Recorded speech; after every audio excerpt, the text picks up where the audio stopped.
এই first time পিঠা উৎসব হয়েছে, তাও আবার আমাদের প্রাক্তন স্কুলে। আর ওই পিঠা উৎসবে গিয়ে আমার হারানো একটা বান্ধবীর সাথে মিট হয়ে গিয়েছে। আর মিট হওয়ার পরে আমাদের যে এক্সপ্রেশন ছিল, বাট আমি ভিডিওটা দিতে পারিনি এই কারণ সে ক্যামেরার সামনে আসেনি তাই। হ্যালো এভরিওয়ান, আসসালামু আলাইকুম, দিস ইজ নাফিজা। আশা করি সবাই ভালো আছেন, আলহামদুলিল্লাহ আমরাও ভালো আছি। আর এই পিঠা উৎসবটা ছিল জাস্ট 2 দিনের, বেশি দিনেরও ছিল না, একদম 2 দিনের ছিল। তো আমি একদম লাস্ট দিন গিয়েছি। সকালবেলা উঠে আম্মু গরম গরম খিচুড়ি রান্না করেছে, উঠে আগে ফ্রেশ হয়ে খিচুড়ি খেয়ে নিয়েছি। সাথে ছিল আচার, ছিল গরুর মাংস, আর ছিল বোম্বাই মরিচ। এই খাবারটা খেয়ে আমি এত মুগ্ধ হয়েছি বলার মতো না। এরপর খাওয়া দাওয়া করে রান্নাঘরে চলে গিয়েছি রান্না করার জন্য। তো সেদিন গরুর মাংস ছিল। এরপর ডাল চুলায় ধুয়ে দিয়ে দিলাম। আর হচ্ছে ইলিশ মাছ দিয়ে সিম দিয়ে আলু দিয়ে রান্না করবো। আমার ইলিশ মাছ সিম দিয়ে আলু দিয়ে অনেক বেশি পছন্দ। আমার ইলিশ মাছের মধ্যে 2টা তরকারি বেশি পছন্দ, এক হচ্ছে বেগুন দিয়ে আলু দিয়ে ইলিশ মাছ, আর হচ্ছে সিম দিয়ে আলু দিয়ে ইলিশ মাছ। আমার যে কি পরিমাণ পছন্দ, আপনারা কে কিভাবে পছন্দ করেন তা অবশ্যই বলবেন। ইলিশের যে কারিটা ওইটাও অনেক বেশি টেস্ট, ওইটাও ইনশাল্লাহ একদিন রেসিপিটা মেক করে দেখাবো। আমি সবভাবেই ট্রাই করি, কারণ আমি একদম তরকারি খুবই কম খাই দেখে আমার জাস্ট ওইভাবেই বেশি খাওয়া হয়। কিন্তু আমার মাঝে মাঝে ওইগুলির ভিডিও দেওয়া আর মাঝে মাঝে দেওয়া হয় না। এরপর আমি এট ফার্স্ট মাছগুলি সুন্দরভাবে কেটে ধুয়ে এরপরে হলুদের গুঁড়া, মরিচের গুঁড়া, লবণ সবকিছু মিক্সড করে আগে মাছটা ভেজে নিচ্ছি। ভাজা মাছ ছাড়া আমার কাছে কাঁচা মাছটা কেমন যেন লাগে, তাই সবসময় আমি মাছটা হালকা একটু ভাজা দিই। এক পিঠ একটু ভালো করে ভাজা দিয়ে আরেক পিঠ আমি একটু হালকা ভাজা দিই। এরপরে কড়াই বসিয়ে দিয়েছি। এখানে আমি বাটা পেঁয়াজ ইউজ করেছি। আমি সবসময় ইলিশ মাছের ক্ষেত্রে বাটা পেঁয়াজটি বেশি ইউজ করি, এতে করে গ্রেভিটা অনেক বেশি ঘন হয়ে থাকে আর ফ্লেভারটা অনেক সুন্দর আসে। পেঁয়াজ বাটা আর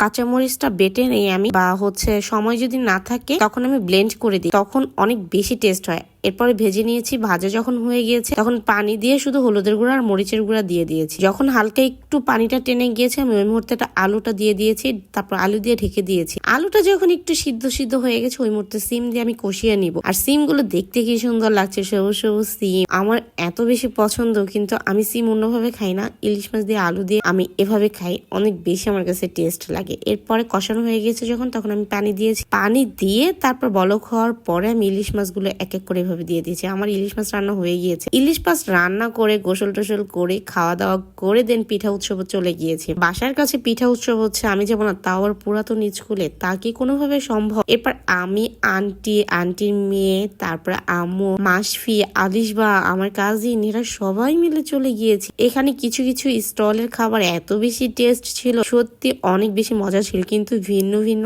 আইটেম উঠেছে, এটা সত্য। এন্ড এইখানে সব ধরনের খাবারই ছিল, যে ধরনের খাবার খায়। পিঠাটাই বেশি ছিল, সবার কাছে একটা না একটা পিঠা করেছিল, কিন্তু সবার পিঠা ট্রাই করা হয়নি, কারণ স্টল তো অনেক বেশি ছিল। আমাদের যেখানে ভালো লেগেছে পরিচিত দোকানগুলো, আর যে দেখে এত পরিচিত মানুষরা, টিচাররা দিয়েছে, স্টুডেন্টরা দিয়েছে, তবে আমরা জানলে আমরাও ট্রাই করতাম। তবে আমার দেখে অনেক বেশি ভালো লেগেছে, অনেক বেশি ইন্সপিরেশন হয়েছে। তবে ট্রাস্ট মি, আমার কাছে অনেক বেশি ভালো লেগেছে স্কুলে একটা পিঠা উৎসব হওয়াতে। এটা প্রত্যেক বছরে হোক আর সবাই এখানে অ্যাটেন্ড করবে। এলাকাতে হওয়াতে আমাদের এই স্কুলের প্রাক্তন যত স্টুডেন্ট ছিল সবাই কম বেশ এসেছে। আসার পরে সবার সাথে সবারই কম বেশ দেখা হয়েছে, কারণ কর্মজীবনে কে কোথায় থাকে, কতটা ব্যস্ত থাকে। বিবাহিত জীবন, অনেকেরই বিয়ে হয়ে গিয়েছে, যার জন্য কারোর সাথে কারোভাবে মিট হয়। এখানে আসার পরে মিট হয়ে গেছে, যেমন আমারই তো মিট হয়ে গিয়েছে। আমি তো ভাবতেও পারিনি 11 বছর পরে এক ফ্রেন্ডের সাথে এভাবে দেখা হয়ে যাবে। এই 2013-তে মেট্রিক পরীক্ষার সময় দেখা হয়েছে,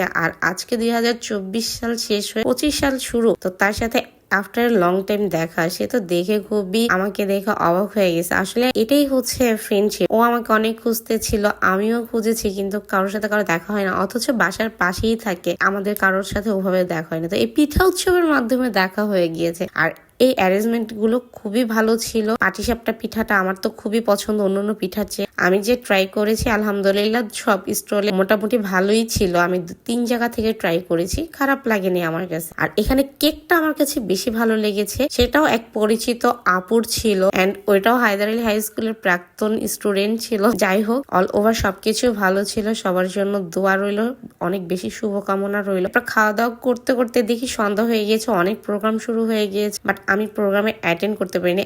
এন্ড আরেকটা ফ্রেন্ডের সাথে দেখা হয়ে যেত যদি আমি প্রোগ্রামে অ্যাটেন্ড করতে পারতাম, কিন্তু সে আমাকে লাস্ট মোমেন্ট মেসেজ দিয়েছে, কি আর করা, আমার সাথে আর দেখা হলো না, কপালটাই খারাপ। আপনারা যারা বিশ্বস্ত একদম হোমমেড কেক চাচ্ছিলেন, তারা চাইলে আমি যে যাদের কাছ থেকে কেকটা খেয়েছি তাদের পেজ থেকে নিতে পারেন। আপনাদের সুবিধার্থে আমি পেজে ডিসক্রিপশনে লিঙ্কটা দিয়ে দিব। বাট টেস্ট অনেক বেশি ইয়ামি ছিল এন্ড আমি বলবো যে টেস্ট 10 এ 10 দেওয়া যায়, এত বেশি টেস্ট। এরপরে আমরা খাওয়া দাওয়া করেছি, এরপর পুডিংও খেয়েছি। ওইখানে একটা মাত্র পুডিং 30 টাকা, কিন্তু পুডিংটা আমার কাছে তেমন ভালো লাগেনি। আমার কাছে বেশ ভালো লেগেছে কেকটার পাটিসাপটা, আমি পুরো প্রেমে পড়ে গিয়েছি, এত বেশি টেস্ট ছিল। সবারই স্টলেরই খাবার কম বেশ মজার ছিল, যাদেরটা টেস্ট করেছি তাদেরটা আমি বলে দিয়েছি। তারপর লাস্ট মোমেন্ট খাওয়া দাওয়া করে দেন হচ্ছে ব্যাক করেছি। আলিশবার একটু শরীরটা অনেক বেশি খারাপ ছিল, তাই আর বেশি লেট করিনি। আজকের ভিডিওটি কেমন লেগেছে তা অবশ্যই বলে যাবেন। যদি ভালো লেগে থাকে অবশ্যই একটি লাইক, কমেন্ট এন্ড শেয়ার দিয়ে যাবেন। আল্লাহ হাফেজ।